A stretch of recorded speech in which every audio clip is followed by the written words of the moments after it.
Hi friends అందరికీ నమస్కారం. Breaking news చూస్తున్నాం. రేషన్ కార్డుల కోసం దరఖాస్తులైతే స్వీకరించబోతున్నారు. చాలా సంవత్సరాలుగా రేషన్ కార్డులు లేక తీవ్ర ఇబ్బందులు పడుతున్న వారందరికీ శుభవార్త చెప్పింది ప్రభుత్వం. నిన్న జరిగిన కేబినెట్ సమావేశంలో రేషన్ కార్డులు ఎప్పటినుంచి ఇస్తారు? అదేవిధంగా రేషన్ కార్డు కోసం దరఖాస్తులను ఎప్పటినుంచి తీసుకుంటారు? దానికి సంబంధించిన మార్గదర్శకాలేంటి? అంటే భూమి ఎంతవరకు ఉన్న వారికి రేషన్ కార్డు ఇస్తారు? అదేవిధంగా వార్షిక ఆదాయం ఎంతవరకు ఉన్న వారికి రేషన్ కార్డ్ అనేది మంజూరు చేస్తారు? ఈ విషయాలన్నీ మనం ఈ వీడియోలో తెలుసుకుందాం. మీరు మాత్రం ఈ వీడియోని ఎక్కడ స్కిప్ చేయకుండా పూర్తిగా చూడండి. మీరు పూర్తిగా చూస్తేనే మీకు కంప్లీట్‌గా అయితే అర్థమవుతుంది. అలాగే ఈ వీడియోని లైక్ చేసి మన ఛానెల్‌ని సబ్స్క్రైబ్ చేసుకోండి. మీరు మన ఛానెల్‌ని సబ్స్క్రైబ్ చేసుకోవడం ద్వారా ప్రభుత్వ పథకాల నుంచి ఎలాంటి అప్డేట్స్ వచ్చినా అందరికంటే ముందుగా మీరే తెలుసుకోవచ్చు. ఇక లేట్ చేయకుండా మనం వీడియోలోకి వెళ్దాం. తెలంగాణ ప్రభుత్వం రేషన్ కార్డ్ కోసం ఎదురుచూసే వారికి శుభవార్త చెప్పింది. దరఖాస్తులు స్వీకరించడానికి త్వరలోనే మార్గదర్శకాలు విడుదల చేస్తామనైతే చెప్పింది. అయితే కొన్ని మార్గదర్శకాలు ఆల్రెడీ ప్రభుత్వం చెబుతుంది. ఆ వివరాలను మనం ఇప్పుడు తెలుసుకుందాం. కొత్త రేషన్ కార్డుల దరఖాస్తులకు వార్షిక ఆదాయం గ్రామీణ ప్రాంతాల్లో 1,50,000 లోపు ఉండాలనైతే చెప్తున్నారు. అదేవిధంగా పట్టణాలలో 2,00,000 లోపు ఉన్న వారికి మాత్రమే రేషన్ కార్డులు ఇస్తామనైతే చెప్తున్నారు.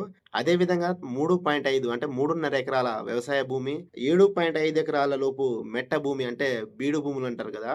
అవి ఉన్న వారికి మాత్రమే అంటే దానికంటే పైన ఉన్న వారికైతే రేషన్ కార్డులు ఇవ్వమని అయితే చెప్తున్నారు. ఇదే తుది నిర్ణయం అయితే కాదు. దీనికి సంబంధించి కొన్ని మార్గదర్శకాలు ఇంకా రావాల్సుంది. చివరి మార్గదర్శకాలను మరో వారం రోజుల్లో విడుదల చేస్తామనైతే చెప్తున్నారు.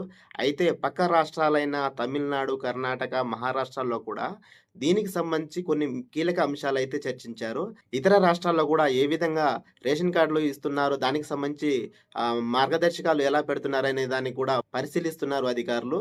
అవన్నీ అనుగుణంగా తీసుకొని మరో వారం రోజుల్లో దీనికి సంబంధించి పూర్తి క్లారిటీ అయితే ఇస్తామని మన తెలంగాణ పౌర సరఫరాల శాఖ మంత్రి ఉత్తమ్ కుమార్ రెడ్డి అయితే చెప్తున్నారు. దీనికి సంబంధించి కొన్ని మార్గదర్శకాలు వెల్లడించారు.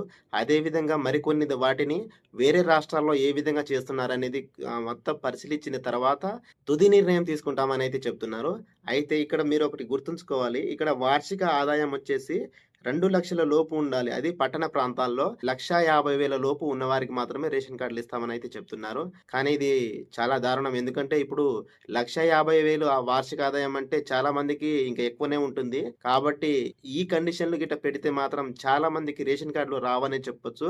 అదేవిధంగా పట్టణ ప్రాంతాల్లో 2,00,000 లోపు అంటే చాలా తక్కువ మందికైతే ఉంటుంది.